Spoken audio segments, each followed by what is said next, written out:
nằm mốt chẳng gạt thom quạt cái nhá chẳng gạt cái chớp mù Hello ទាំងអស់គ្នាស្វាគមន៍មកកម្ម vlog យើងថ្ងៃនេះគឺយើងមកដល់ខាងអូសោមកដកនៅសាគូសតាយើងនេះបងប្រុសគាត់កំពុងតដកអីនេះបងប្រុសគាត់កំពុងតដកសាគូអីស្របពេលដែលគាត់ដកយើងចូលមកដែរទៅចាបងសុំចូលតួនេះ ប៉ានេះពងទៅប្រមូលផលបងប្អូននេះ ពេញពេញ ទៅលួចហ្មងណា អូយល្អណាស់បើសិនជាយើងយកទៅស្ងោរនេះសាគូប៉ានេះយើងយកទៅស្ងោរល្មួតល្អមែនទេបង ឆ្ងាញ់ហ្មងពងតែមានម្សៅច្រើនប៉ានេះ កាច់មើលអូនេះបងប្អូននេះសាច់តើបងមើល អាណាធំ អេធំតែមានកន្លាំងដកហ្មងអីណោមួយអ៊ុបអ៊ុប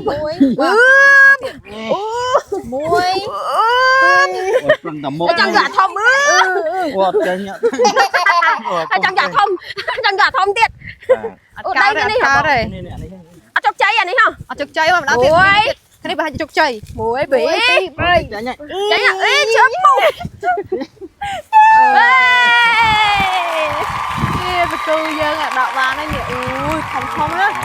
អូបងអានេះបើយកទៅស្ងោរមិនដឹងជាប៉ុណ្ណាទេនេះ នេះល្អនេះ នេះល្អខ្លាំងហ្មងណាអូ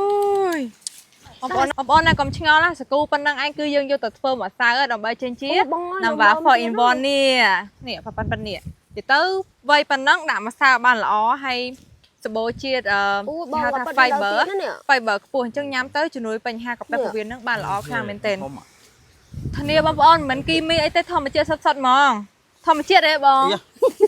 ធម្មជាតិណា 100%បងប្អូន ធម្មជាតិពិតៗនេះ មើលខ្ញុំញ៉ាំឲ្យមើលធម្មជាតិហ្មង ជាតិគីមីអីទេ អត់មានជាតិគីមីអីទេអូយនៅក្នុងនេះទៀតណានៅក្រោមទៀតធម្មជាតិពិតៗតែម្ដង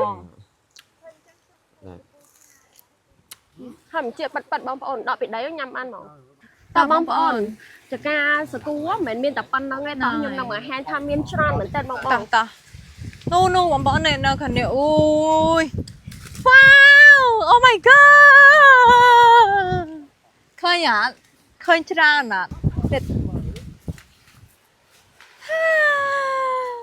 Hello សកូសា Hello Cambodia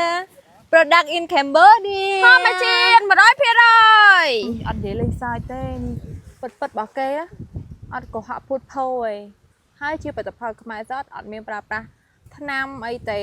ល្អមែនតើបងប្អូន គីមីអីទេគឺធម្មជាតិខ្លាំងហ្មងអញ្ចឹងបងប្អូនកុំភ្លេចគ្រប់គ្រងនៅតែបន្តគ្រប់គ្រងផលិតផលខ្មែររបស់យើង